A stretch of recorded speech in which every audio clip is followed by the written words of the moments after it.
దేవునికి మహిమ కలుగును గాక. కూడి వచ్చిన అందరికీ వందనాలు.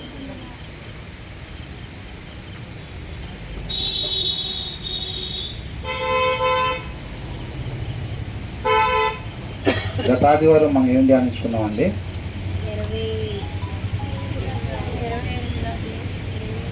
మొదటి సమూయేలు గ్రంథం 28వ అధ్యాయం ధ్యానించుకున్నాం. దాంట్లో ఏం చూసాం మనం? సౌలుకి కర్ణపిశాచి దగ్గరికి వెళ్ళి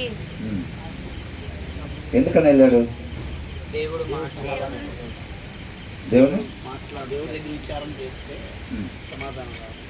ఏమని విచారం చేయాలి, ఎందుకు చేద్దాం అని వెళ్ళారు. దేవుడి మీదకి,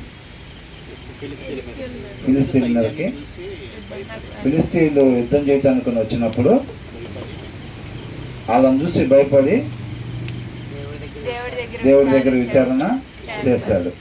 వాళ్ళ మీదకి యుద్ధానికి వెళ్ళాలా వద్దా అని. అప్పుడు దేవుడు ఏం సమాధానం ఇవ్వలేదు. ఎందుకని ఇవ్వలేదు? సౌలుకి దేవుడు తోడుగా లేడు కాబట్టి. ఆయనకి తోడుగా లేడు. ఎందుకని లేడు అని అంటే ఆయన మాట ప్రకారంగా సౌలు ఉండలేదు కాబట్టి దేవుడు సౌలుకి తోడుగా లేడు. అప్పుడు కర్ణపిశాచి దగ్గరికి వెళ్తే ఏమైంది? సమూయేలుతో మాట్లాడాడు. సమూయేలు వచ్చినప్పుడు సమూయేలుతో మాట్లాడాడు. సమూయేలు ఏం చెప్పాడు మరి? దేవుడే నిన్ను ఎడబాసినప్పుడు నా దగ్గరికి వస్తే ప్రయోజనం ఏముంది? ఇంకా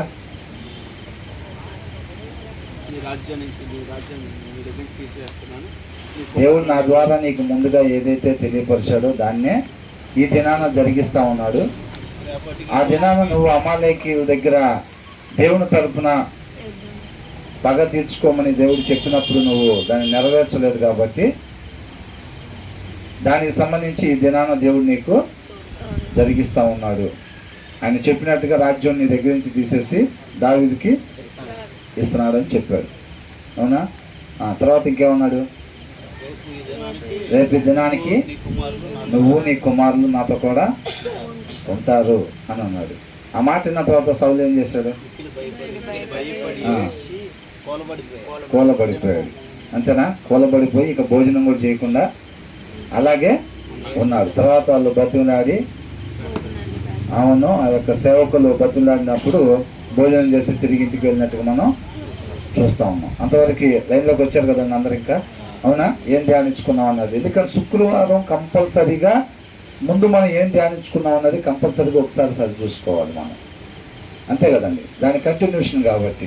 ఎందుకంటే ఆదివారానికి పెద్ద గ్యాప్ ఉండదు, ఒక్కరోజే కాబట్టి ఆటోమేటిక్ కంటిన్యూషన్ అర్థం అయిపోయింది. శుక్రవారం ఒకసారి మనం చూసుకోవాలి. ఇప్పుడు 29వ అధ్యాయం. ఫిలిష్తీయులు దండెత్తిపోయి ఆఫెకులో దిగి ఉండేది. 28వ అధ్యాయం మొదట్లో వాళ్ళు ఎక్కడ దిగి ఉన్నారు? ఆ దినములలో ఫిలిష్తీయులు ఇశ్రాయేలుతో యుద్ధము చేయవలనని సైన్యములను సమకూర్చి యుద్ధమునకు సిద్ధపడగా ఆకీషు దావీదును పిలిచి, నేను దండెత్తగా నీవు ఫిలిష్తీయులు దండెత్తి వచ్చి షూనేములో దిగగా అంట. అప్పుడు ఎక్కడ దిగారంట? షూనేములో దిగారు. తర్వాత ఏం చేశారు? ఎక్కడికి వచ్చారంట? ఆఫెకులోకి దిగి ఉండేది. ఇశ్రాయేలీయులు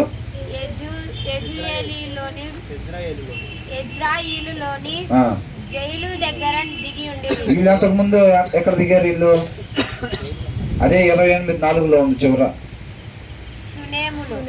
షూనేము గిల్బోవలో 28వ అధ్యాయం 4వ వచనం చూడాల. సౌలు ఇశ్రాయేలీయులందరినీ సమకూర్చను, వారు గిల్బోవలో దిగిరి అంట. వాళ్ళు అంతకుముందు ఎక్కడ దిగారంట? గిల్బోవలో దిగారంట. ఇప్పుడు ఎక్కడ దిగారు?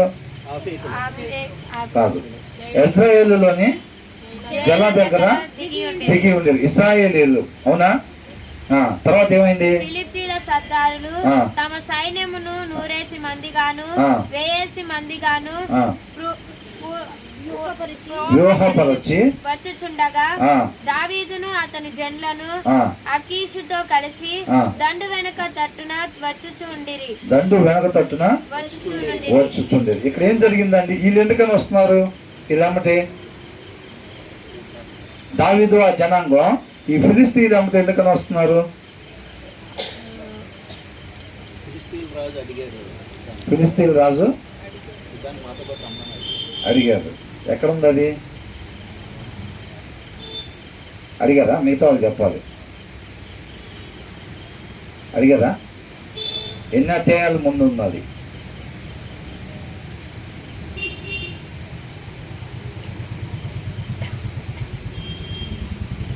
ఇప్పుడు మనం చదువుకున్న 28వ అధ్యాయం 1వ వచనం నుంచి ఒకసారి. ఆ దినములలో ఫిలిష్తీయులు ఇశ్రాయేలుతో యుద్ధము చేయవలెనని సైన్యములను సమకూర్చి యుద్ధమునకు సిద్ధపడగా ఆకీషు దావీదును పిలిచి, నేను దండెత్తగా నీవును నీ జనులను నాతో కూడా యుద్ధమునకు బయలుదేరి రావాలని పరీక్షగా తెలుసుకొనగలగా. అదేనా చెప్పారా లేదా? మరేం ఎవరు నోరు తెసి మాట్లాడట్లేదు? ఇది ఎన్నో పుస్తకాల ముందుందా లేదా అధ్యాయాల ముందుందా?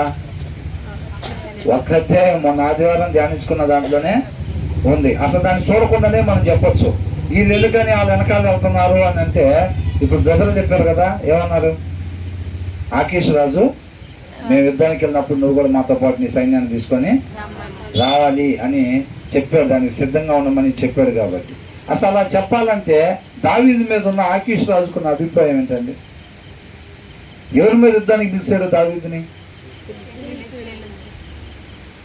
ఫిలిస్తీన్ మీద యుద్ధానికి.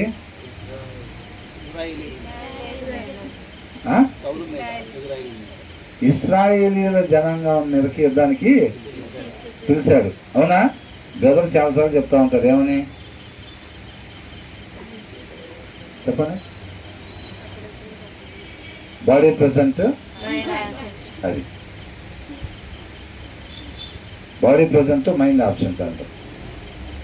ఈయన ఫిలిస్తీన్ దేశంలోనే ఉంటే వాళ్ళ తరపు నేను యుద్ధానికి వస్తుంటే ఎవరి మీద యుద్ధానికి వెళ్తున్నాడు అంటే ఫిలిస్తీన్ మీద యుద్ధానికి వెళ్తున్నాడండి. కాబట్టి ఈయన ఇశ్రాయేల్ జనాంగంలో నుంచి దావీదు మహారాజు వస్తే, దావీదు వచ్చాడా లేదా? వాళ్ళ మీదకి ఈయన సైన్యాన్ని యుద్ధానికి రమ్మని అడుగుతా ఉన్నాడు. అవునా? అంటే ఆకీష్ రాజు దగ్గర ఈయన ఎలాంటి సాక్ష్యాన్ని నిలబెట్టుకున్నాడు? ఎలాంటి నమ్మకాన్ని నిలబెట్టుకున్నాడు? వాళ్ళ జనమైన ఇశ్రాయేలీల మీదకి కూడా దావీదుని ఆ సైన్యాన్ని తీసుకొని మనం వెళ్ళొచ్చు, ఇతను నమ్మకంగా నా దగ్గర ఉంటాడు అన్నాడు. అంటే కింద ఏమని చెప్పాడు? దాని కింద చూడండి. ఫిలిష్తీయుల సర్దారులు ఈ హెబ్రీయులు ఎలా రావలెను? 28వ అధ్యాయం 2వ వచనం. దావీదు నీ దాసుడైన నేను చేయబో కార్యం ఏదో అది నీవు ఇప్పుడు తెలుసుకుందు అని. అందుకు ఆకీషు, అలాగైతే నిన్ను ఎప్పటికీ నాకు సంరక్షకుడుగా నిర్ణయించునని. చూసారండి ఏమన్నాడు? దావీదుతో ఎప్పుడైతే నేను యుద్ధానికి వెళ్ళేటప్పుడు నువ్వు నీ సైన్యాన్ని తీసుకొని రావాలి అని చెప్పినప్పుడు దావీదు అన్నాడు, నీ దాసుడైన నేను చెయ్యబో కార్యం ఏదో అది నువ్వు ఇప్పుడు తెలుసుకుంటావు అని అన్నాడు. నేను నీకు ఏ రీతిగా నేను సహకరిస్తాను, సహాయపడతాను, నీకు మేలు చేసేవాడిగా ఉంటాను, నీవు నా మీద ఉన్న నమ్మకాన్ని నేను ఏ రీతిగా నిలబెట్టుకుంటాను అనేది ఇప్పుడు చూస్తావు నువ్వు అని చెప్పాడు. అవునా? అలాగైతే నీ మాట ప్రకారంగా నువ్వు నాకు మేలు చేసినట్లయితే కనుక ఏమంటున్నాడు? నేను ఎప్పటికీ నాకు సంరక్షకునిగా నిర్ణయిస్తానని అంటున్నాడు. ఇక మనం ఏమంటాం? నిజంగా మనకి ఏదైనా చిన్న గొడవ ఏదన్నా జరిగింది అనుకోండి ఇళ్ళ మధ్యలో, అవునా? మనం ఎవరి ఇళ్ళ మీద గొడవ ఆడటానికని వెళ్తామా? వాళ్ళ మన తరపున తీసుకెళ్తామా? మరి ఇప్పుడు దావీదుని ఎందుకని రమ్మని అడుగుతున్నాడు ఈయన? మరి జనరల్గా లోకంలో అట్లా జరగదు కదా. వాళ్ళ మీద యుద్ధానికి ఆయన్నే తీసుకుని పోతారా? వారు లోకంలో అట్లా ఉండదు. లోకంలో ఉన్న దానికి వేరుగా దావీదు దగ్గర ఆకీష్ రాజు చూడగలిగాడు కాబట్టి వాళ్ళ మీద వాళ్ళకైనా సరే తీసుకెళ్ళటానికి ఇష్టపడతా ఉన్నాడు, అడుగుతా ఉన్నాడు అనమాట. అవునా కదండి? అలాంటి నమ్మకాన్ని దావీదు ఏర్పరచుకున్నాడు. ఎక్కడున్నా దావీదుకి తెలిసింది ఒక్కటే, ఏదైనా నేను న్యాయం ప్రకారంగా ఉన్నాడు. అక్కడ సౌలు ఎలా ఉంటున్నాడు? న్యాయంగా ఉంటున్నాడు, అన్యాయంగా ఉంటున్నాడా? అన్యాయంగా ఉంటున్నాడు. కాబట్టి ఈయన ఉండే దగ్గర నీ దాసుని నేనని అంటున్నాడు. అవునా లేదా? అప్పుడు ఆకీష్ రాజు దగ్గర ఆయన కింద ఈయన ఉంటున్నాడు కాబట్టి ఖచ్చితంగా ఆయనకి నమ్మకంగా, ఆయనకి మేలు జరిగేటట్టుగా ఈయన జీవించేవాడిగా ఉండాలన్నమాట. ఈయనకు తెలిసింది ఒకటి, ఈయన జీవిత విధానం నిజాయితీగా, నమ్మకంగా నేను ఉండటమే. న్యాయం ఎటువైపు ఉందో అటువైపు నేను ఉండేవాడిగా ఉండాలి. అదే చూస్తా ఉన్నాడు. అందుకని ఏమంటున్నాడు ఇక్కడ? ఫిలిస్తీయుల సర్దారులు ఈ హెబ్రీయుల ఏల రావలెను చేయవలెను ఆ, అని ఆకీషును అడుగగా ఆ, అతడు ఉమ్, ఇన్ని దినములు ఉమ్, ఇన్ని సంవత్సరములు నా యొద్ద నుండిన ఇశ్రాయేలీల రాజైన సౌలునకు ఆ. సేవకుడగు దావీదు ఇతడే కాడా? అంటే ఏమని చెప్తున్నాడు? ఈ హెబ్రీలు మనతో పాటు ఎందుకు వచ్చేది? మన వాళ్ళ మీద యుద్ధానికి కదా వెళ్ళేది. మరి వీళ్ళని మనం ఎమ్మడి పెట్టుకుని వెళ్తే మన తరపున ఎట్లాగా? జనరల్గా లోకపోకడు ఎట్లా ఉంటుంది? మరి ఈయన నెంబర్ పెట్టుకొని వెళ్ళొచ్చా? వెళ్ళకూడదు. కాబట్టి ఆ విషయం తెలియపరుస్తుంటే ఈయన ఏమని సాక్ష్యం చెప్తున్నాడు చూడండి వీళ్ళ గురించి. ఇన్ని దినములు ఇన్ని సంవత్సరములు నా యొద్ద నుండిన ఇశ్రాయేలీల రాజైన సౌలునకు సేవకుడకు దావీదు ఇతడే కాడ. అంటే ఇన్ని దినాలు నా దగ్గర ఉంది. అవునా? సౌలు రాజు సేవకుడైన దావీదు ఈయనే కదా నా దగ్గర ఉంది ఇన్ని దినాలు. మరి నాకేమన్నా ఆపద వచ్చిందా? నాకేమన్నా నష్టం కలిగిందా? నాకేమన్నా కీడు చేశాడా? మరి ఆయన రావటం వల్ల మీకు వచ్చిన ఇబ్బందులు ఏంటి అని అంటున్నాడు. అవునా? మరి అడిగింది కరెక్టేనే కదా? ఒకవేళ ఆయన మనకి నష్టమే చేసేవాడిగా ఉన్నట్టయితే కనుక ఎన్నో దినాలు, ఎన్ని సంవత్సరాలు ఉన్నారంటే అప్పుడు అక్కడిక చూసావా మనం? సంవత్సరం 4 నెలలు ఆయన అప్పటికి అక్కడ ఉన్నట్టుగా మనం చూస్తా ఉన్నాం. 7వ వచనం, 27వ అధ్యాయం 7వ వచనం. దావీదు ఫిలిష్తీయుల దేశంలో కాపురం ఉండిన కాలమంతా 1 సంవత్సరము 4 నెలలు. 1 సంవత్సరము 4 నెలలు ఆయన అక్కడ ఉన్నాడు. ఏదన్నా కీడు చేశాడు ఆయనకి? అవునా? కాబట్టి ఆ నమ్మకం మీద ఆయన నడుచుకునే ఆ న్యాయ ప్రవర్తన బట్టి ఆయన కూడా తీసుకుని వెళ్ళటానికి ఇష్టపడతా ఉన్నాడు. ఈయన గురించి వాళ్ళకి తెలియదు కాబట్టి వాళ్ళు భయపడతా ఉన్నారు అన్నమాట. ఎందుకంటే వారికి లాగానే అందరు ఉంటారు అని వాళ్ళు అనుకుంటున్నారు. అవునండి. తర్వాత ఏమంటున్నాడు ఇక్కడ? ఇతడు నా యొద్ద చేరిన నాటి నుండి నేటి వరకు ఇతని యందు తప్పేమీ నాకు కనబడలేదని ఫిలిష్తీయుల సర్దారులతో అనెను. చూసారండి, సమూయేలు గుర్తొచ్చాడు నాకు ఇది ధ్యానిస్తుంటే. సమూయేలు ఏమన్నాడు? నేను ఎవరి ఎద్దనైనాను ఏమైనా అన్యాయంగా తీసుకున్నానా? ఎవరు ఎద్దైనాను తీసుకున్నానా? ఎవరు గాడిదైనాను నేను ఎవరి దగ్గరైనా లంచం తీసుకొని న్యాయం నాకు కనపడకుండా చేశానా అని చెప్పినప్పుడు వాళ్ళు ఏమన్నారు? అసలు ఏమి కూడా అన్యాయం నువ్వు ఎవరికి కూడా చేయలేదు అని వాళ్ళు ఒప్పుకున్నట్టు మనం చూస్తా ఉన్నాం. ఇప్పుడు ఫిలిష్తీయులు పదే ఇశ్రాయేల్ జనాంగం మీద యుద్ధానికి వచ్చే ఫిలిష్తీయులు కూడా ఆయన కూడా ఏమని చెప్తున్నాడంట దావీదు మహారాజు గురించి? ఇతడు నా యొద్ద చేరిన నాటి నుండి నేటి వరకు ఇతని యందు తప్పేమీ నాకు కనబడలేదని ఫిలిష్తీయుల సర్దారులతో అనెను. అందుకు ఫిలిష్తీయుల సర్దారులు అతని మీద కోపపడి ఈ మనుష్యుని నీవు నిర్ణయించిన స్థలమునకు తిరిగి పోనిమ్ము. అతడు మనతో కలిసి యుద్ధమునకు రాకూడదు. యుద్ధమందు అతడు మనకు విరోధి అవునేమో. అంటే వీళ్ళ ఉద్దేశం ఏంటి?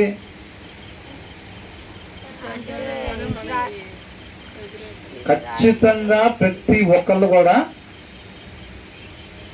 వాళ్ళ యజమానుడి దగ్గరికి వెళ్ళాలి అని అంటే ఆయన మన కీడు కోరుకుంటున్నాడు కాబట్టి మనకి కీడు చేసి వాళ్ళ యజమానుడితో కలిసిపోతాడు. ప్రతి ఒక్కళ్ళు చేసే పని అదే ఖచ్చితంగా. కాబట్టి ఇక వెనక్కి వెళ్ళిపోమని చెప్పు, రావటానికి ఏమాత్రం కూడా వీల్లేదు అని చెప్పి వాళ్ళు ఖచ్చితంగా చెప్తున్నారు. నువ్వు చెప్పేది ఈ లోకంలో జరగదు అని అంటున్నారు వాళ్ళ అభిప్రాయం. నువ్వు బాగానే చెప్తున్నావు, వినటానికి బాగానే ఉంది, నీ దగ్గర ఉన్న దినాలు మొత్తం నీకేం కీడు కూడా చేయలేదు అని చెప్తున్నావు. దాన్ని నమ్మి మేము ఈయన తీసుకుని వెళ్ళి ఆ రోజు మీద యుద్ధం చేయడానికి మేము సిద్ధంగా లేము. ఎందుకంటే ఈ లోకంలో ఆ న్యాయం అనేది ఉండదు అని అంటున్నారు. అంటే లోకంలో లేనిది క్రీస్తుని కనపరచడం అంటే ఏంటి? జనరల్గా లోకంలో ఒకరిని కొట్టామంటే వాళ్ళు ఏం చేస్తారు?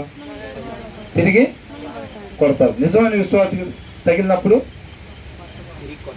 కొట్టకూడదు. అవునా? వాళ్ళు తిట్టినప్పుడు మనం తిట్టకూడదు. వాళ్ళు మేలు కోరుకునే వాళ్ళగా మనం ఉండాలి. వాళ్ళు మనం ఎప్పుడైతే నాశనం అయిపోతామో వాళ్ళు అనుకున్నప్పుడు మనం ఏమనుకుంటాం? వాళ్ళ గురించి ఏం ప్రార్థన చేస్తాం? ఏమో బ్రదర్, మేమైతే ఇప్పుడు దాకా ఎప్పుడు అట్లా మా కీడు కోరుకున్న వాళ్ళ గురించి మేము చేయలేదు అసలు. ఇప్పుడు దాకా జాగ్రత్తగా కాపాడుకుంటూ వచ్చాం అంతేనా? మా కీడు కోరుకున్న వాళ్ళ గురించి ఇప్పుడు దాకా మేము మా ప్రజలతో ప్రార్థన చేయలేదు. ఇప్పుడు దాకా జాగ్రత్త పడ్డామంటున్నారా? మరి వాళ్ళు అనుకుంటున్నారు అది ఈ లోకంలో ఉండదు. నువ్వు చెప్పేది వినటానికి బాగానే ఉందలే కానీ అది లోకంలో ఎక్కడ కనపడదు. నువ్వు చెప్పేవన్నీ కొడితే అవతల వాళ్ళు కొట్టకుండా ఉంటాం, మన వాళ్ళు తిట్టితే అవతల వాళ్ళు తిట్టకుండా ఉంటాం, మన వాళ్ళు నాశనం అయిపోవాలని కోరుకున్నా సరే మనం ఎప్పటికీ జీవించి ఉండాలని కోరుకోవటం, ఇవన్నీ ఈ భూమిలో ఎక్కడ ఉండవు, ఈ లోకంలో ఉండవు అంటున్నాడు. మరి ఎవరి దగ్గర ఉంటాయి? క్రీస్తు దగ్గర ఉంది. అదే వెలుగంటే. అవునండి, అదే మనం ఉప్పు అంటే, సారాన్ని పంచటం అంటే అదే. ఈ లోకంలో లేనిది మన దగ్గర వాళ్ళకి కనపడాలి. ఇది అసలు లోకంలో జనరల్గా ఉండదు కదా, వీళ్ళకి ఎక్కడి నుంచి వచ్చింది ఇది? సౌలు ఆశ్చర్యపోయాడా లేదండి? దావీదుకు దొరికినప్పుడు వదిలిపెట్టేస్తే ఏమన్నాడు? అసలు తన శత్రువు తనకు దొరికినప్పుడు అపకారం చేసిన వాళ్ళకు ఉపకారం చేసి విడిచిపెట్టేస్తారా అని చెప్పి క్వశ్చన్ మార్క్ వేశాడు. వేశాడా లేదా? క్వశ్చన్ మార్క్ వేశాడు. అట్లాగా 2 చోట్ల ఆశ్చర్యపోయాడు అన్నమాట సౌలు. 24వ అధ్యాయం 16వ వచనం. దావీదు ఈ మాటలు సౌలుతో మాట్లాడి చాలింపగా సౌలు దావీదా, నాయనా ఈ పలుకులు నీదేనా అని బిగ్గరగా ఏడ్చి దావీదుతో ఇట్లా నేను యెహోవా నన్ను నీ చేతికి అప్పగింపగా నన్ను చంపక విడిచినందుకు ఈ దినమున నీవు నాకు అపకారమునకు ఉపకారము చేసిన వాడవై నా ఎడల నీకున్న ఉపకార బుద్ధిని వెల్లడి చేసితివి గనుక నీవు నాకంటే నీతిపరుడవు. ఏం చేస్తాడంటే అపకారం చేసిన వాళ్ళు కూడా ఉపకారం చేసి, ఈయనకు జనరల్ గా లోకంలో కనపడతలేదు అది. దావీదు దగ్గర అది ఆశ్చర్యకరంగా కనపడుతుంది ఈయనకి. అవునండి, అవునా? ఈ లోకంలో ఎవరి దగ్గర అది కనిపించట్లేదు అన్నమాట. లోకంలో లేనిది దావీదు దగ్గర ఆయనకి కనపడతా ఉంది కాబట్టి ఆయన ఆశ్చర్యపోతా ఉన్నారు. తర్వాత ఏమంటున్నాడు? ఒకనికి తన శత్రువు దొరికిన ఎడల మేలు చేసి పంపివేయునా అని అక్కడ ఏముంది పక్కన? క్వశ్చన్ మార్క్ ఉంది. అసలు అలా జరిగిద్దా? అసలు అలాగ పంపించేస్తారా అంటే ఏంటది? ఒక ఆశ్చర్యకరమైన విషయం అది. అవునా కాదండి? ఈ లోకంలో లేనిది ఒక ఆశ్చర్యకరమైన విషయం సౌలు దావీదులో చూస్తూ ఉన్నాడు అనమాట. మన క్రీస్తుని పోలి జీవించేటప్పుడు మనల్ని చూసినప్పుడు మనలో క్రీస్తే జనాలకి కనపడాలి, అంతేనండి. కాబట్టి జనాలు మొత్తం కొడితే తిరిగి కొడతారు. మనం కొట్టకుండా ఎవరు కనిపిస్తారు? ఇది ఎలా సాధ్యమైంది వీళ్ళకి? ఎక్కడి నుంచి వచ్చింది వీళ్ళకి ఇది అని అనుకోవాలి. అక్కడ ఆలోచన మొదలైద్ది అన్నమాట. మన చూపు ద్వారా, మన ప్రవర్తన ద్వారా, మన ఆలోచన ద్వారా మనం క్రీస్తుని కనపరిచేవారుగా ఉండాలి. మనల్ని మనం ఉపేక్షించుకొని క్రీస్తుని మాత్రమే మనం కనపరిచేవారుగా ఉండాలి, అంతే. ఆశ్చర్యపోయాడు మన క్వశ్చన్ మార్క్ వేసారంటే. తర్వాత ఏమంటున్నాడు? ఈ దినమున నీవు నాకు చేసిన దానిని బట్టి యెహోవా ప్రతిగా నీకు మేలు చేయను గాక.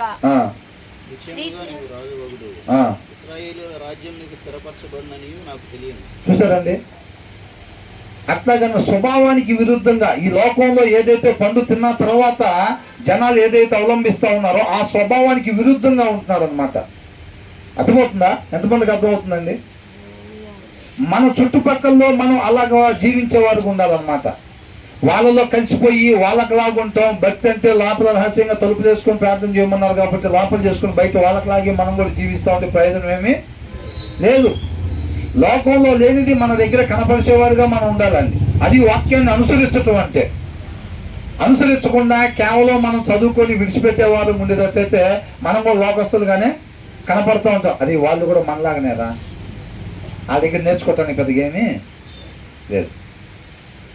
అట్లుంటారు. లోకంలో లేనిది మన దగ్గర కనపడేటట్టున్నారు. ఇక్కడ దావీదు దగ్గర అంతా కనపడుతుంది కాబట్టి వాళ్ళు ఆశ్చర్యపోతున్నారు. వీళ్ళు కూడా ఇన్ని దినాలు నా దగ్గర ఉన్నారు కదా, నాకేదన్నా ఆపద కలిగిందా, అతని దగ్గర ఇంత తప్పు కూడా నేనేమి చూడలేదు అని అంటుంటే వాళ్ళు నమ్మలేకపోతున్నారు. వాళ్ళు అయినా వద్దు, మన అమ్మ ప్రార్థనకి ఏమాత్రం కూడా వీల్లేదు, వాళ్ళని వెనక్కి పంపించేసి వాళ్ళు నమ్మే పరిస్థితిలో వాళ్ళు లేరు.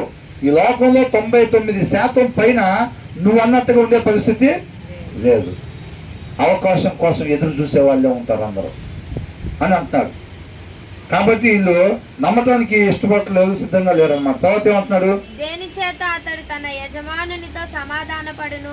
ఏమంటున్నాడు ఇక్కడ పైన, ఈ మనుష్యుని నీవు నిర్ణయించిన స్థలమునకు తిరిగిపోనిమ్ము, అతడు మనతో కలిసి యుద్ధమునకు రాకూడదు, యుద్ధమందు అతడు మనకు విరోధి అవునేమో. వాళ్ళ అభిప్రాయం ఏంటి? వాళ్ళ అభిప్రాయం ఏంటంట, యుద్ధమందు అతడు మనకి విరోధి అవునేమో. ఈ లోక పండు తిన్న తర్వాత ఉండే స్వభావం లెక్క ప్రకారం వాళ్ళు ఉంటున్నారు. ఏమంటున్నాడు, మనకి విరోధి అవుతాడు అనుకుంటా, అవతల వాళ్ళోళ్ళు కాబట్టి ఉంది, వాళ్ళ యజమానుల దగ్గర నెమ్మది పడటానికి, సమాధాన పడటానికి ఈ అవకాశాన్ని ఉపయోగించుకుంటాడేమో. ఈ లోకం తీరు అదే కదా జరిగేది అని అంటున్నారు అన్నమాట వాళ్ళు. దేని చేత అతడు తన యజమానునితో సమాధానపడును, దేని చేత అతడు తన యజమానునితో సమాధానపడును. పక్కనే ఉంది క్వశ్చన్ మార్క్ ఉంది. నువ్వు ఒకసారి ఆలోచించు. ఇప్పుడు వాళ్ళ యజమానుడి దగ్గర నుంచి పారిపోయి వచ్చాడు కదా, వాళ్ళిద్దరి మధ్యలో సమాధానం కుదరాలి అని అంటే దేని చేత సమాధానం పడతారు అసలు? దాని కింద ఏమంటున్నాడు, మన వారి తలలను ఛేదించి తీసుకొని పోవుట చేతనే కదా తన యజమానునితో సమాధానపడును. లోకపోకడేందంట ఇది. అవునండి, అవకాశం కోసం ఎదురు చూస్తూ ఉంటారు. న్యాయం అన్యాయం ఇవన్నీ చెప్పుకోవటాలే తప్ప దాని ప్రకారంగా జీవించే వాళ్ళు ఎవరు లేరు. కాబట్టి నువ్వు చెప్పి నింటానికి బాగానే ఉంది, వాళ్ళైతే మాత్రం మనతో పాటు రావడానికి వీల్లేదంటారు. దావీదు మరి వీళ్ళు అనుకునేటట్టుకున్నాడా, లేకపోతే ఆయన చెప్పేటట్టుకున్నాడా? ఆకీష్ చెప్పేటట్టున్నాడా, లేకపోతే ఈ ఫిలిస్తీన్ సర్దార్లు అనుకునేటట్టున్నాడా?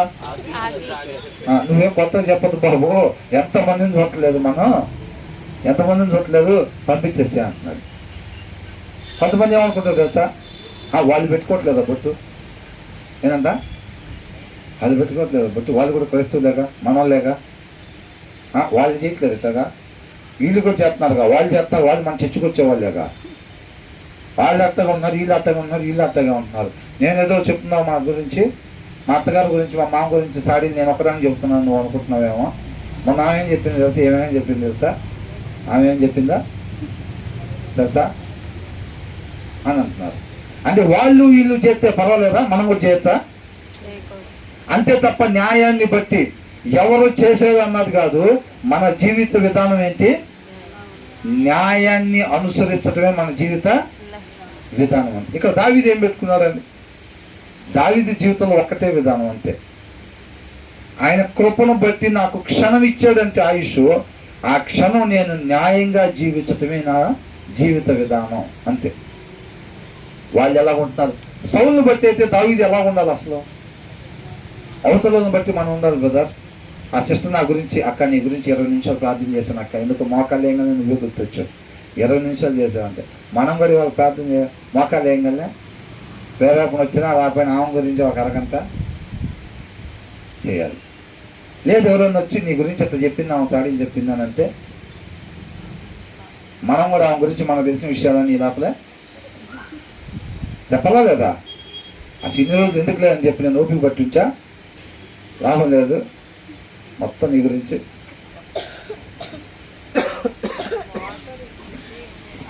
ఏంటంట ఇన్ని రోజులు ఓపిక పట్టించాను అంతేనా?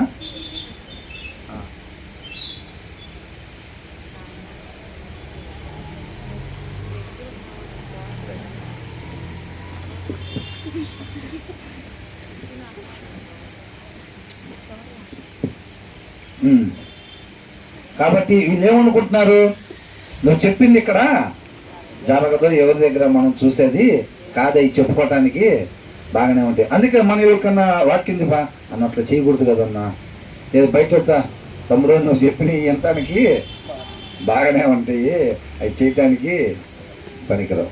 మనం అట్లా ఉన్నాం అనుకో, ఏందన్నా అట్లా అన్యాయం చేస్తే అట్లా, రోడ్డు మీద వ్యాపారం పెట్టావు కదా నువ్వు, అట్లా అన్యాయం ఉంటే అట్లా అంటే తమ్ముడు నువ్వు చెప్పినట్టు చెప్తే అసలు మనం ఇక్కడ ఉండలేము, తొక్కేసేస్తారు. ఏం చేస్తారంట? తొక్కేసేస్తారంట. కాబట్టి ఎట్లా ఉండాలి? లాభం తగ్గట్టుగా మనం కూడా ఉంటేనే నిలబడగలుగుతూ ఉంటాం. అవునా? అక్కడ నిలబడితే ప్రయోజనం ఏమైనా ఉంటుందా? ఉండిద్దా? దావీదుకు ఒక్కటే. ఇవాళ వాళ్ళ ముందు మాత్రమే దావీదు ఉంటాం కాదు, మన ముందు కూడా ఉన్నాడా లేదా? అనేక విషయాలు మనం నేర్చుకుంటున్నాం కదా. మరి ఆ సైన్యం జనాభా కూడా వాళ్ళు కూడా ఎంత నేర్చుకోవచ్చు అలాంటి నాయకుడు ఉంటే అసలు. అవునా కదా? తన శత్రు దేశంలో సైతం ఒక సాక్ష్యాన్ని నిలబెట్టుకోగలిగిన న్యాయవంతుడుగా ఉన్నాడు దావీదు. అవునా కదండి? కాబట్టి ఏమంటున్నాడు ఇక్కడ? మన వారి తలను ఛేదించి తీసుకొని పోట చేతనే కదా తన యజమానునితో సమాధాన పడును. సౌలు 1000 కొలది గాను దావీదు 10,000 కొలది గాను హతము చేసిరని వారు నాట్యమాడుచు గాన ప్రతిగానము చేయుచు పాడిన దావీదు ఇతడే కాడా అని అతనితో చెప్పిరి. కాబట్టి ఆకీషు దావీదును పిలిచి, యెహోవా జీవము తోడు, నీవు నిజముగా యథార్థవంతుడవై ఉన్నావు. అవునా కదండి? ఇప్పుడు వాళ్ళందరూ ఏం చేశారు? ఇది ఎప్పుడు జరిగింది? పాట పాడింది ఎప్పుడు? ఎవరి మీద యుద్ధానికి వెళ్ళారు? గొలియాత్ ఎవరు? ఫిలిష్తీయుడు. అవునా? మరి ఇప్పుడు ఆయన మీద యుద్ధానికి వెళ్ళిన తర్వాత అల్లాళ్ళందరినీ చంపారు. ఎట్లాగంట? 10,000 కొలది చంపారు అంటేనా? ఈయన గురించే కదా పాడింది.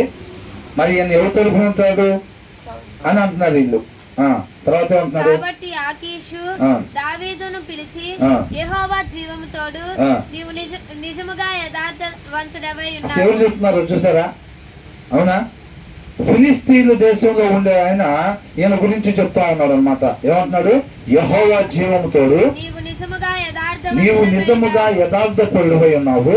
దండులో నీవు నాతో కూడా సంచరించుట నా దృష్టికి అనుకూలమే. దండులో నీవు నాతో కూడా సంచరించుట నా దృష్టికి అనుకూలమే. నీవు నా యొద్దకు వచ్చిన దినము నుండి నేటి వరకు. అంటే జనరల్ గా మనం ఏమనుకుంటాం? ఇప్పుడు ఇట్లాగా ఒక రూమ్మేట్స్ గాను లేకపోతే ఒక లోకంలో మనం ఒకరితో ఒక అన్యులతో సహవాసం కానీ దావీదు చేసినట్టు, దావీదు ఆకీష్తో చేసినట్టు చేస్తే ఇప్పుడు అనేక మంది సత్యాన్ని తెలుసుకొని, అవునా, సత్యంలో నడిపించబడతా ఉంటారా లేదా? బాప్టిస్టాలు తీసుకుంటా ఉంటారా లేదా? ఎవరు?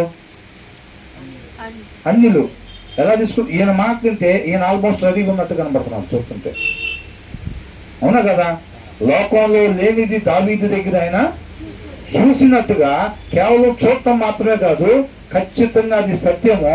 వీళ్ళు ఫిలిష్తీయుల శబ్దాలు 5 కలిసి చెప్పినా సరే ఈయన దాన్ని అంగీకరించట్లేదు. కానీ నిజంగా నీవు యథార్థపరుడివై దండులో నీవు నాతో కూడా సంచరించుట నా దృష్టికి అనుకూలమే. అవును, నిజమే మీరు చెప్పింది.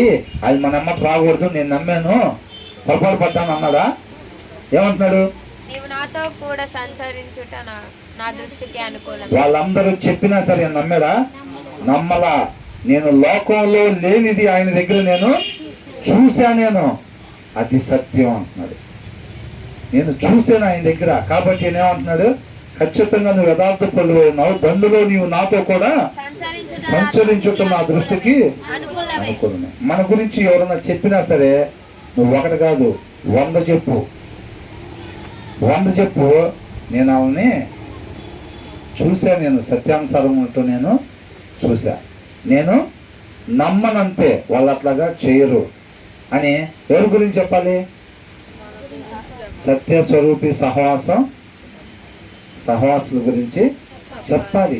అది అట్లా చేశారు, అది ఎట్లా చేశారు, వాళ్ళు కూడా ఇవన్నీ చేసేది ఏదో కోరుకొని ఏదో ఆశించే చేస్తున్నారు అని అంటే అవన్నీ నేను నమ్మను. ఈ లోకంలో లేని ప్రేమ వాళ్ళ దగ్గర నేను చూశాను. నేను అవునండి, ఈ సరౌండింగ్లో ఉన్న అన్యులు కావచ్చు, ఎవరైనా కావచ్చు, వాళ్ళ దగ్గర మనం ఆ సాక్ష్యాన్ని నిలబెట్టుకునేవారుగా ఉండాలి. అక్కడ ఎవరు మహింపరచబడుతున్నారు?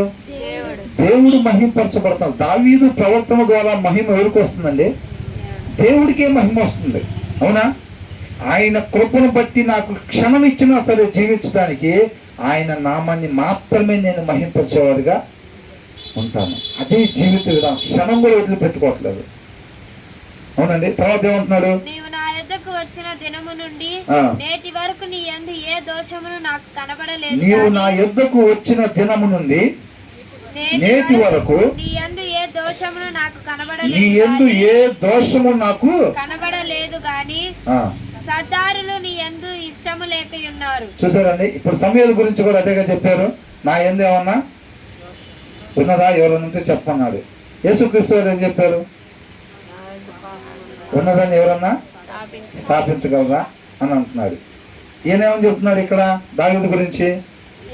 నీ యందు ఏ దోషము నాకు కనపడలేదు. మన ఉండే ప్రదేశంలో కూడా మన గురించి ఇతరులు ఆ రీతిగా సాక్ష్యం చెప్పేవారు ఉండాలి. మనకు మనం ఎవరి కాళ్ళు కోటు తొడుక్కొని వచ్చి బెదర్ సాక్ష్యం చెప్పాలి. సాక్ష్యం చెప్పాలి. ఇవాళ ఎక్కువ మంది వచ్చారు ఇవాళ, కానీ మనం చెబితే ఈ కాలనీలో మొన్నే చెబుదాం అనుకున్నా, ఆ రోజు జనం పెద్దగా రాలేదు. ఇవాళ ఎక్కువ మంది వచ్చారు కాబట్టి ఇవాళ మన గురించి మనం ఏంటి డబ్బా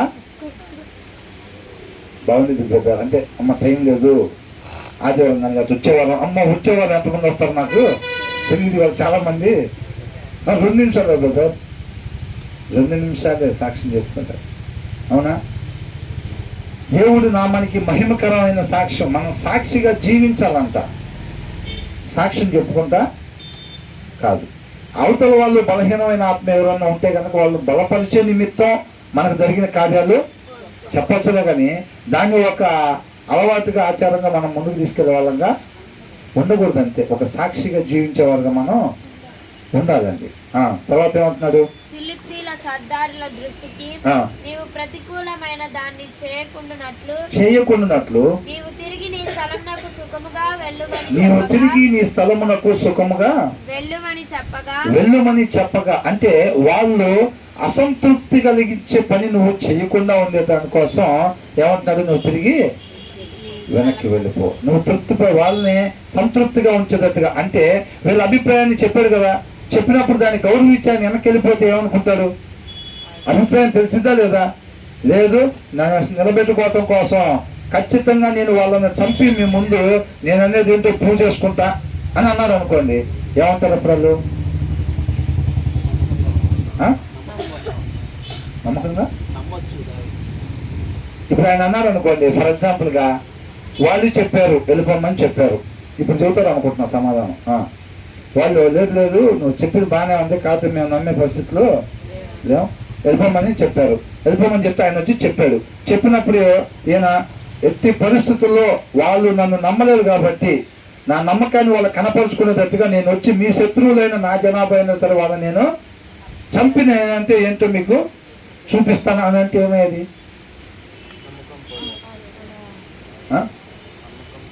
నమ్మకం పోయేది. ఎందుకని?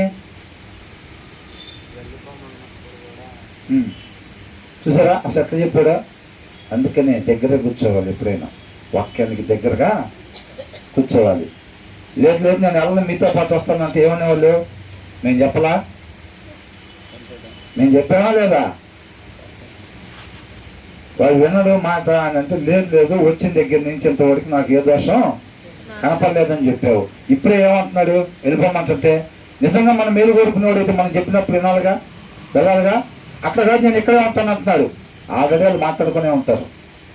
నువ్వు వాళ్ళ తరపు నుండి టైం చూసి వెనక నుంచి వాళ్ళ మీద నువ్వు దాడి చేయి, ముందు నుంచి నేను దాడి చేస్తాను, ఇద్దరం కలిసి ఫిలిస్తీన్ని మట్టు పెడతామని చెప్పి వాడు ఇక్కడే మాట అనుకోండి ఎదురు తిరుగుతున్నాడు అంటే వాడు ఆడకు వచ్చిన తర్వాత మన తరపున యుద్ధం చేస్తాడా?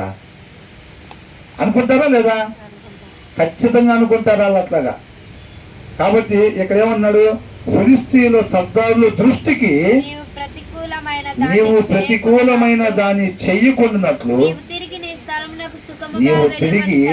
నీ స్థలమునకు సుఖముగా వెళ్ళమని చెప్ప. అంటే వాళ్ళు ఏదైతే వాళ్ళైతే అభిప్రాయం ఇట్లా, నువ్వు రావటం నాకు ఇష్టమే, దండులో నువ్వు సంచరించటం నాకు ఇష్టమే, నువ్వు యథార్థపరుడివి అంటున్నాడు. కాబట్టి వాళ్ళు ఇష్టపడట్లేదు కాబట్టి నువ్వు సుఖంగా ఆ ప్రదేశానికి వెళ్ళిపో అని అంటున్నాడు. వాళ్ళు ఇష్టపడట్లేదు కాబట్టి వాళ్ళు చెప్పింది నువ్వు చెయ్యి, వాళ్ళు అప్పుడు సంతోషంగా ఉంటారు, నమ్ముతారు. ఇప్పుడు వరకు నువ్వు ఏ రీతిగా నమ్మకాన్ని నిలబెట్టుకున్నావో అదే నమ్మకం వాళ్ళకు కూడా కలిగిద్ది అని అంటున్నాడు. అంతేనండి. కాబట్టి ఏమంటున్నాడు తర్వాత? ఇప్పుడు మనం ఎప్పుడు అనుకునేది ఈయనకు నిజంగా అట్లాంటి ఆలోచన ఏమైనా ఉందా? ఈయన వెనకాల ఉండి కాపు కాసి దెబ్బ కొట్టాలని ఆలోచన ఉందా? మరి దావీదు హృదయంలో ఎలా ఉన్నాడు? ఇప్పుడు ఏం చెప్పింది నిజంగా అలాగే ఉన్నాడా? ఆకీష్ చెప్పినట్టే దావీదు ఉన్నాడా? అలాంటి ఆలోచన కలిగి ఉన్నాడా? లేకపోతే ఫిలిస్తీన్ సర్దార్లు అనుకునేటట్టు ఉన్నాడా?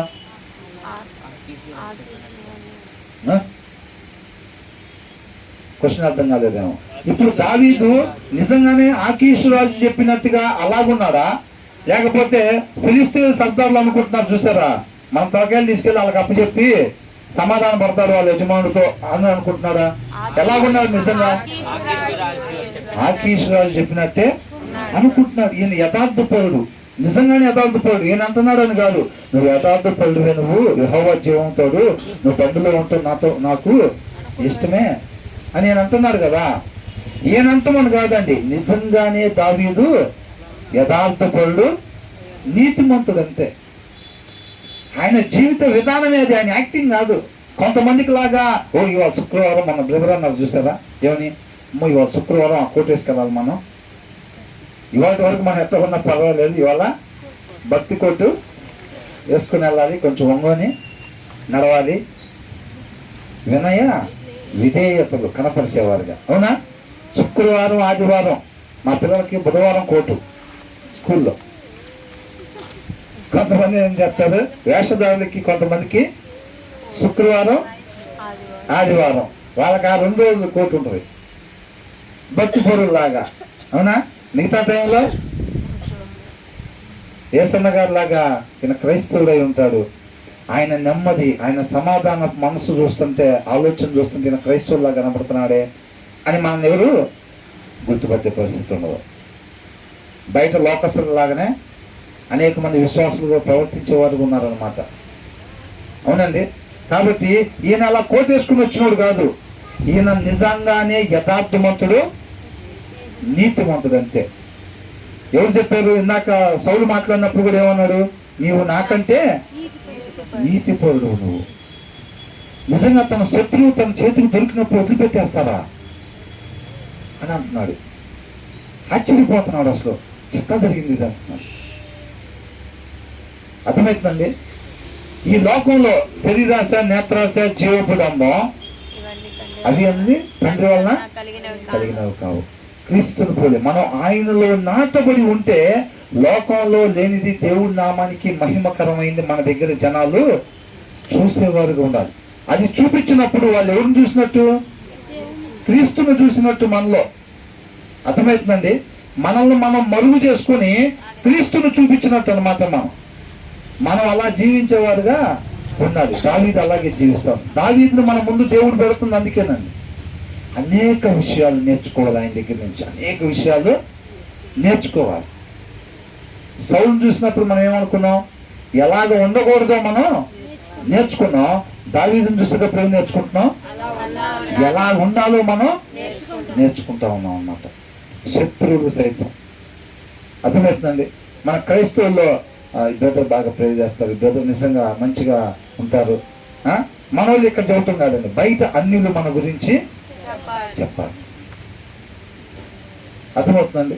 వేరే వాళ్ళు అన్యులు, వాళ్ళకి తెలిసిన వాళ్ళు వచ్చి మన గురించి చెప్పినా లేదు, వాళ్ళు మన వాళ్ళు కాకపోవచ్చు, కానీ వాళ్ళు ఏమాత్రం ఇంత కూడా తేడా ఉండదు. నేను చూశాను, వాళ్ళు కొన్ని దినాల నుంచి మా ఇంట్లో వాళ్ళు రెంట్కి ఉంటున్నారు. అంతకుముందు మన వాళ్ళు చాలా మంది ఉండలేరులే, కానీ ఇక్కడ వీళ్ళ దగ్గర నేను ఇంత కూడా చూడలేదు తేడా నేను అని మన గురించి వాళ్ళు సాక్ష్యం చెప్పేటట్టుగా మనం జీవించాలి. అది దేవుడి నామాన్ని మహిమ కలిగించే సాక్ష్యం అన్నమాట. అర్థమవుతుందండి? ఎంతమంది అనుకుంటున్నారు ఈ ఇంటానికి బాగుంది బ్రదర్ చేయటానికి అయితే అని? క్రీస్తులో నాటబడి లేకపోతే చేయటానికి కష్టమే. ఎందుకు అనుకుంటున్నారు? ఆయనలో నాటబడి ఉన్నప్పుడే ఆయన యొక్క గుణ లక్షణాలు మనలోకి వస్తాయి. మనం వేరే దగ్గర నాటబడి ఉన్నాం అనుకోండి, మనం ఇలా ఈ రావాలి మనకంటే రావు. అర్థమవుతుందండి? అప్పుడు కష్టమే.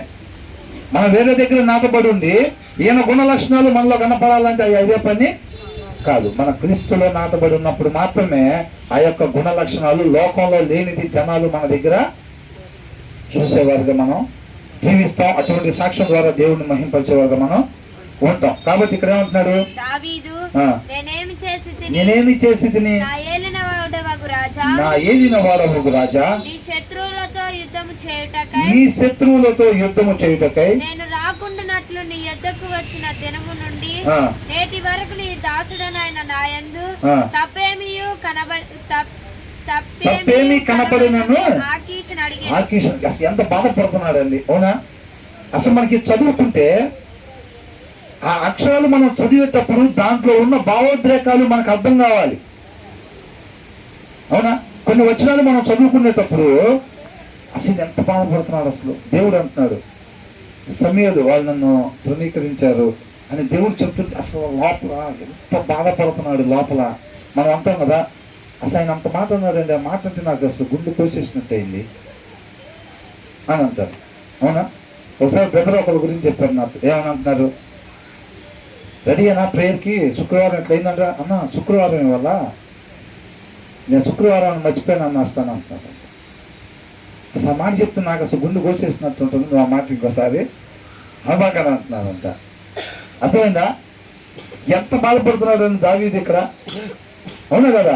ఈయన నిజంగానే యథార్థమంతుడు, నీతిమంతుడు, న్యాయాన్ని అనుసరించేవాడు. నా యందు నీకు తప్పేం కనపడింది, నేను వచ్చిన దగ్గర నుంచి ఇప్పుడు వరకు ఉన్నాను కదా, నీ శత్రువులతో యుద్ధం చేయడానికి నేను రాకూడదా, నన్ను వెళ్ళిపోమంటున్నావే, నా దగ్గర తప్పేం కనపడింది నీకు అని బాధపడుతున్నాడు ఆయన. ఎవరిని రిజెక్ట్ చేస్తారు, వద్దని చెప్తారు?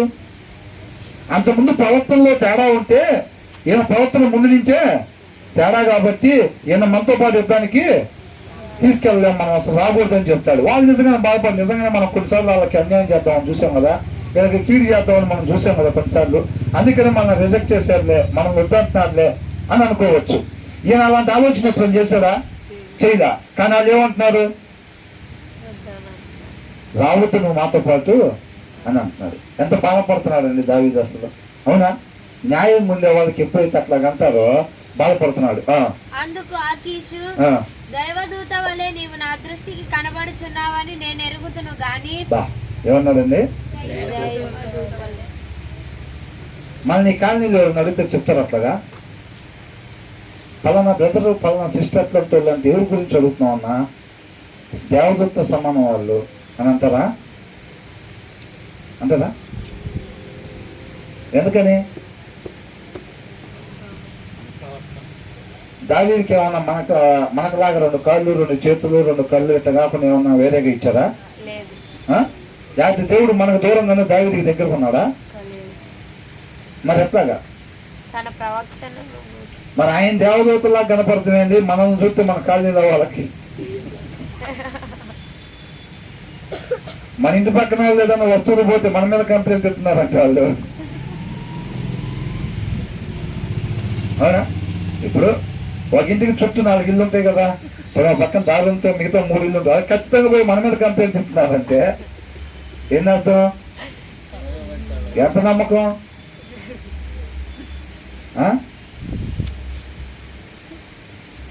అవునా? కొంతమందికి అర్థం కావట్లేదు అనుకుంటే మొహాలు అది ఎలాగ పెడుతున్నారు. ఏమంటున్నాడు? దేవదూత వల్లే. ఈ మాట ఇంకొకరు అన్నారు, బైబిల్ ఎవరి గురించి అని చెప్పగలుగుతారా? మనం ధ్యానించుకున్నాం అంతకు ముందు. అది అసలు ఏం లేదు, మనల్ని తక్కువ ఏమి లేదు, మరీ అడుగునైతే మనం ఏమి లేవు, మన ఫెలోషిప్ మరీ అడుగునైతే లేదు. దేవునికి మహిమ కలుగును గాక, అవునా? దావీదుని పదే పదే ఇదే మాట, దేవదూత వలె నువ్వు మా దృష్టికి, అట్లాగా చెప్తా ఉన్నాడు. ఇక్కడ ఏమంటున్నాడు దావీదు? అసలు ఇదేనండి సాక్ష్యపు జీవితం అంటే, ఇదే దేవుడి నామానికి మహింపరచడం అంటే. అట్లా జీవిస్తే వెళ్ళిపోతే అది తృప్తికరమైన జీవితం కదా, అవునా కదా? 4 పాటలు అయ్యి పాడేసి మనం బయట లోకస్తులుగానే జీవిస్తే ప్రయోజనం ఏముంటుంది? చూడండి, ఫిలిస్తీన్లలో ఉన్నాను ఏం చెప్తున్నాడు? దేవదూత వలె నీవు నా దృష్టికి కనబడుచున్నావని నేను ఎరుగుతున్నాను, కానీ ఫిలిస్తీన్ల సర్దారులు ఇతడు మనతో కూడా యుద్ధమునకు రాకూడదని చెప్పుచున్నారు. వాళ్ళు అలాగంటున్నారు. ఈ సంగతి నాకు తెలుసు. దావీదు నిజంగా ఆకీషు రాజు ఏదైతే చెబుతున్నాడో దావీదు జీవితం అదే, ఆయన జీవిత విధానం అదే. అర్థమవుతుందండి? నేను కూడా దావీదులాగా జీవించాలి ప్రభువా, దావీదులాగా జీవించాలి నాయన అది మనం ప్రార్థన చేసుకుంటాం కదండి. అంటే ఇలాగనమాట, ఇలా జీవించాలి మనం. దావీదుకి ఎలా సాధ్యం అవుతుంది? అది వాళ్ళ అమ్మ నుంచో వాళ్ళ నాన్న నుంచో వచ్చిందా? మన వాళ్ళు జనరల్గా ఏదని చెప్తారే మీ అమ్మకు మీ నాన్నకు ఉండరు అది రాత్రి నీకే వచ్చేది కాదు. దావీదుకి ఎట్లా వచ్చింది అది? వాక్యాన్ని అనుసరించటం అనేది ఎట్లా వచ్చింది? మనం ఇష్టపడి ఆశపడి ప్రభువా నీ మాట ప్రకారం ఇవాళ దేవుడు మనతో మాట్లాడుతున్నాడు కదా ఆయన కృపను బట్టి, అవునా? ఆయన ఏ రీతిగా ఉండమని చెప్తున్నాడో మనకు అర్థమవుతుందిగా, అర్థమవుతుందా? కాబట్టి ప్రభువా నువ్వు ఏ రీతిగా ఉండమని చెప్తున్నావు నాయన, దావీదు నా ముందు వచ్చావు, దావీదులాగా మమ్మల్ని జీవించమని చెప్తున్నావు ప్రభువా. నేను హృదయపూర్వకంగా ఆశపడుతున్నాను, ఇష్టపడుతున్నాను దావీదు వలే మేము జీవించాలని. కానీ మా వల్ల అయ్యేది కాదు, అది నీ వల్ల మాత్రమే సాధ్యమయ్యేది. నీ కృపని నీ శక్తిని ఆశ్రయిస్తున్నాం అన్నప్పుడు మన హృదయం అనే తలుపు మనం తీసేవారుగా ఉంటామో అప్పుడు దేవుడు మనలోకి ప్రవేశించి మనకి పాపపు నియమాన్ని జయించేటట్టుగా చేసి వాక్యాన్ని అనుసరించేటట్టుగా చేస్తాడు. మన దావీదు లాగా ఉండాలంటే ఆయన కృపని ఆయన శక్తిని ఆశ్రయించేవారుగా మనం ఉండాలి. ఆయన నిత్యము దేవుడి మీద ఆధారపడతాడు కాబట్టి, ఆయన వైపు మాత్రమే చూసేవాడు ఉంటాడు కాబట్టి దావీదు పరిస్థితుల మీద జయాన్ని పొందుకుంటున్నట్టుగా మనం చూస్తున్నాం. అంతే తప్ప సౌలులాగా నేను ఇంక చేయకూడదు, నేను తప్పు చేస్తున్నాను, నేను పాపం చేస్తున్నా, నేను నిన్ను వెంబడెత్తున్నా అని చెప్పి మళ్ళీ వెళ్ళిపోయి నా దగ్గర ఉన్నారు అనగానే మళ్ళీ బస్సు తీసుకొని, అవునా? చాలా మంది నేను ఇవాళ నుంచి సీరియల్స్ మానేద్దాం అనుకుంటున్నానని చెప్పి దేవుణ్ణి ఆశ్రయించి ఆయన శక్తిని కోరుకునేవారుగా ఉండరు. ఇలా జ్ఞానాన్ని బట్టి ఇలా శక్తిని బట్టి నేను సీరియల్స్ మానేద్దాం అనుకుంటున్నా, అబద్ధాలు మానేద్దాం అనుకుంటున్నా, మందు దాటం మానేద్దాం అనుకుంటున్నా అని వీళ్ళ శక్తిని ఆశ్రయించుకుంటూ ఉంటారు. వీళ్ళు ఏం చేస్తారు తెలుసా? దాన్ని జయించరాక మళ్ళీ 3 రోజుల్లో మళ్ళీ సీరియల్ చూడటం మొదలు పెడతారు, మళ్ళీ అబద్ధాలు చూడటం మొదలు పెడతారు, మళ్ళీ మందు తాగటం మొదలు పెడతారు. ఎందుకని? అది వీళ్ళ వల్ల అయితే వీళ్ళ వల్ల కాదు, ఈ భూమి మీద ఏ వ్యక్తి వల్ల కూడా కాదు, అది కేవలం దేవుని వల్లనే అయింది. కాబట్టి మనం ఆయన శక్తిని ఆశ్రయించేవారుగా ఉండాలి. ఆయన కృపని ఆయన శక్తిని ఆశ్రయించినప్పుడు ప్రభువా నీ వల్ల మాత్రమే సాధ్యం ఆయన, దీని మీద జయాన్ని, ఈ బలహీనత మీద నాకు జయాన్ని దయచేయమని చెప్పి దయచేసి నిన్ను మహిమపరచుకోమని మనం ఎప్పుడైతే ప్రార్థన చేస్తామో అప్పుడు దాని మీద జయాన్ని పొందుకునేవారుగా ఉంటాం. కానీ నేను ఏదైనా చేయగలుగుతాను, అవునా? నేను ఏ బలహీనతనైనా నేను జయించగలుగుతాను అంటే ఒక ఆయన వచ్చేవన్నాడు, నిత్య జీవనానికి వెళ్ళాలంటే ఏం చేయాలో చెప్తే నేను నా అంతకు నేను బయలుదేరి వెళ్ళిపోతాను అన్నాడు. అంటే మిగతా మనం కలిపేమలే కానీ ఆయన వచ్చి అడిగిన విధానం అంతేగా, నిత్య జీవనానికి వెళ్ళాలంటే ఏం చేయాలో చెప్పండి అన్నాడు. దేవుడు చెప్పినప్పుడు చేశాడా?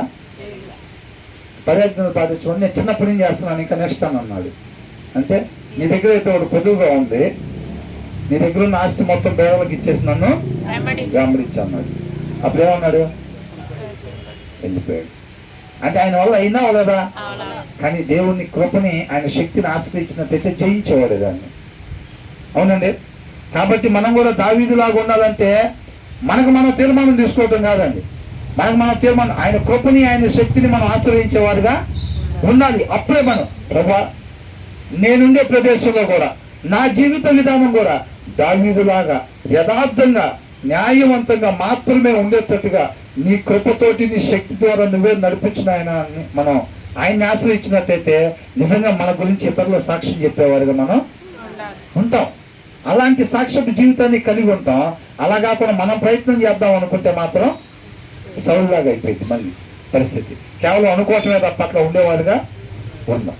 కాబట్టి మన దేవుని కృపని ఆయన శక్తిని ఆశ్రయించినట్లయితేనే ఆయన ఎవరినైతే తీసుకొచ్చి మన ముందు పెట్టి నువ్వు ఈ రీతిగా ఉండు అని చెప్తా ఉన్నాడో, ప్రేరేపిస్తా ఉన్నాడో, మనతో మాట్లాడుతూ ఉన్నాడో వాళ్ళలాగా మేము ఉండేటట్టుగా నీ కృపతో నువ్వే మమ్మల్ని నడిపించిన ఆయన, నువ్వు నడిపిస్తేనే మేము ఆ రీతిగా దావీదులాగా మేము ఉండగలుగుతాం తప్ప లేకపోతే మాకు మేముగా దావీదులాగా ఉండలేము, మా శక్తి సామర్థ్యాలు దానికి సరిపోవు అని చెప్పి ఆయన కృపను ఆశ్రయించినప్పుడు మనల్ని కూడా ఇతరులు మనం కూడా సాక్ష్యం మన గురించి చెప్పేవారుగా దేవుని నామాన్ని మహింపరిచేవారుగా మనం ఉంటాం. తర్వాత ఏమంటున్నాడు? కాబట్టి ఉదయమున నీవును నీతో కూడా వచ్చిన నీ యజమానుని సేవకులను త్వరగా లేవవలెను.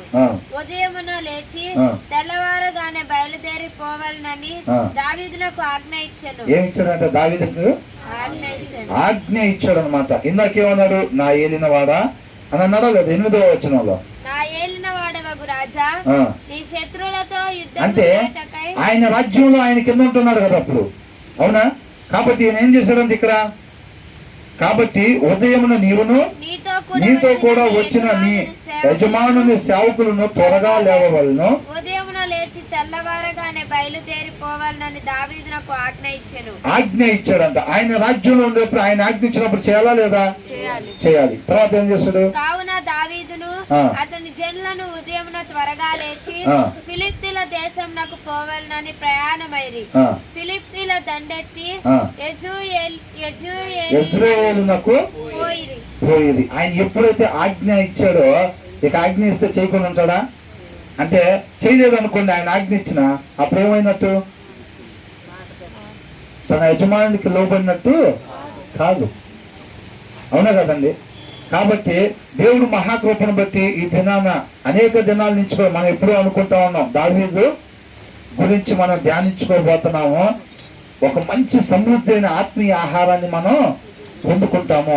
అనేక విషయాలు మనలో మార్చుకోవాల్సిన ఈ దేవునికి ఇష్టమైనట్టుగా మనల్ని మనం మార్చుకోవటానికి, ఆయన పోలిక చొప్పున ఆయన స్వరూపంలోకి మారటానికి అనేక విషయాలు మనం దావీదు దగ్గర నుంచి నేర్చుకోవచ్చు. అర్థమవుతుందండి? ఇప్పుడు ఒక మంచి టీచర్ వస్తున్నాడు, అంతా బ్రహ్మాండంగా చెప్తాడు, ఆయన క్లాస్ విన్న వాళ్ళు అనేక మంది గొప్ప గొప్ప ఉద్యోగాలు పొందుకున్నారంట అని అంటే ఆయన వచ్చినప్పుడు ఎలా ఫీల్ అవుతారు వీళ్ళందరూ? అవునా? మనం కూడా అలాగా అంత గొప్ప విషయాలు దావీదు దగ్గర నుంచి నేర్చుకొని కేవలం దావీదు ఉన్నారు కరెక్ట్, ఫిలిస్తీన్లు అనుకునేది తప్పు అని మనం మార్కులు వేసే వాళ్ళంగా కాకుండా, దేవుడు ఆయన కృపను బట్టి మనం దావీదులాగా ఉండమని చెప్తా ఉన్నాడు. కాబట్టి దేవుడి కృపని ఆయన శక్తిని ఆశ్రయించి దావీదు వలె నాయన మేము ఉండే ప్రదేశాల్లో మేము నీకు మహిమకరమైన సాక్ష్యపు జీవితాన్ని మేము కలిగి ఉండాలి. అదేనండి భక్తి అంటే. భక్తి అంటే మనం 2 పాటలు పాడటం, ప్రార్థన చేయటం ఇది కాదు. ఆయన మాట చొప్పున మనల్ని ఎక్కడైతే ఉంచాడో ఆ ప్రదేశంలో ఆయన మాట చొప్పున మనం జీవించటమే భక్తి. అర్థమవుతుందండి? దావీదుకి భక్తి ఉందా లేదా? మన ఇప్పటిదాకా ఎక్కడన్నా ఆయన 3-4 పాటలు పాడి దేవుడిని భక్తి కనపరిచాడు, ఒక పావుగంట ప్రార్థన చేసి భక్తి కనపరిచాడు అని మనం రాశారా? మరి దావీదుకి భక్తి ఉందని మనం ఎట్లా చెప్తున్నాం? అంటే ఆయన గురించి ఆయన సాక్ష్యం చెప్పుకున్నట్టుగా ఉందా? మనం చేస్తున్నాం కదా, జనరల్గా పాట పాడి మేము భక్తులం, ప్రార్థన చేసి భక్తులం, సాక్ష్యం చెప్పి మేము భక్తులం అని అనుకుంటాం కదా. మరి దావీదు భక్తుడు మనం ఎట్లా చెప్తున్నాం? ఆయనకి భక్తి ఉందని ఎట్లా చెప్తున్నాం? ఆ భక్తి దేవుడికి ఇష్టకరంగా ఉందని మనం ఎట్లా చెప్తున్నాం? ఆ భక్తి దేవుడి నామాన్ని మహింపరిచిందని ఎట్లా చెప్తున్నాం మనం? ఆయన మాట ప్రకారంగా నడుచుకుంటున్నాడు అంతే. లోబడటమే ఆయన మాటకి, ఆయన మాటకు లోబడటం. ఆయన ఇది చెయ్యి అంటే చేయటం, ఇది వద్దు అంటే లేదు, అంతే. ఇంకా అది ఎవరన్నా కానీ తన జనాభా అయిన ఇశ్రాయేలీల మీద కూడా యుద్ధానికి వెళ్ళటానికి సిద్ధపడ్డాడు. న్యాయం అంతే. యోనాతాను ఏం చేశాడు? సౌలు నా తండ్రి కావచ్చు కానీ న్యాయం దావీదు వైపు ఉంది, నేను దావీదు వైపు ఉంటాను, అంతే. మనం ఒక్కటే, ఇది చేస్తే మనకు లాభం వచ్చింది, ఇట్లా చేస్తే కలిసి వచ్చింది. అవునా? ఇంత చేస్తే మన వాళ్ళు ఏదో ఏం అన్యాయం చేసి వచ్చి మనకు చెప్తుంది, ఏం మనం మద్దతు ఇచ్చేవంటే మనల్ని మంచి అనుకునేది. ఇది కాదు కావాల్సింది. మనం ఒక్కటే, మన జీవిత విధానం ఏంటి? న్యాయం అంతే. ఆ అన్యాయం చేసి వచ్చి మనతో చెప్పుకున్నప్పుడు మనం దాన్ని ఖండించకుండా, సరి చేయకుండా, ఆమెకు మనం మద్దతు ఇస్తే మనం మంచి అనుకునేది అని కాకుండా ఏది న్యాయమో అదే మనం చెప్పినప్పుడు. అర్థమవుతుందండి? జనరల్గా నేను లోకస్తుల దగ్గరికి వెళ్తే ఇలా చెప్పిన, నేను అన్యాయం చేసి వచ్చిన మద్దతు అడిగినప్పుడు జనాలు మద్దతు ఇస్తారు కదా, ఏమి ఇవ్వలేదు. లోకంలో లేనిది మన దగ్గర వాళ్ళు చూసేవారుగా ఉంటాం. దావీదు అట్లా ప్రతి అవకాశాన్ని ఉపయోగించుకున్నాడండి. మనం కూడా అట్లా దేవుడు కృపను బట్టి మనకు వచ్చే ప్రతి అవకాశాన్ని ఉపయోగించుకునేవారుగా. అప్పుడు ఏమైంది? మనం ఎప్పుడైతే వాళ్ళకి మద్దతు ఏమో వాళ్ళు మనం ఏం చేస్తారు? నేను నీతో చెప్తే నువ్వు నాకు మద్దతు ఇవ్వకుండా నాదే తప్పు అంటావా? నేను నీతో వాటి నుంచి మాట్లాడనుకో అంటారు. అప్పుడు ఏమైంది? ఒక దెబ్బ శిల్పకాండ, ఒక దెబ్బ శిల్పాన్ని కొట్టినప్పుడు జనరల్గా దానికి ప్రాణమే ఉండదు అనుకోండి రాయికి. ఆయన ఏమంటారు? దానికి నొప్పి పుట్టి ఉంటుంది, అనేక దెబ్బలు తట్టుకొని. ఒకసారి బ్రదర్ ఒకటి చెప్పారు, ఏమని? 2 చెట్లు ఉంటుంది, 2 రాళ్ళ అట్లా కొన్ని అదే వచ్చి టెంకాయలు కొడుతున్నారు అట్లాగా. అవునా కదా? ఒక దెబ్బ పడినట్టే. వాళ్ళు మనం ఎప్పుడైతే వ్యతిరేకించారో నువ్వు ఎవరు తరపునున్నావు? నువ్వు న్యాయం తరపునున్నావు, న్యాయం చెప్పావు నువ్వు అక్కడ. అవునా? కాకపోతే వాళ్ళు నిన్ను వ్యతిరేకించారు, ఇవాటి నుంచి నీతో మాట్లాడనన్నారు. అది నీకు కొంచెం నొప్పి కలిగించచ్చు కాక, కాకపోతే దేవుడు నామాన్ని మహిమపరిచేటట్టుగా మనం ఉన్నాం. ఆ దేవుడు ఆయన నిత్య మహిమ కొరకు మనల్ని జన్మింపజేశాడు. ఆ క్షణం మనం ఆయన ఏం చేసాం? అవమానపరిచామా, మహిమపరిచామా? మహిమపరిచాం అంతే. కాదు వీళ్ళ దగ్గర కొంచెం వాళ్ళు మనల్ని మిస్అండర్స్టాండింగ్ చేసుకున్నారు.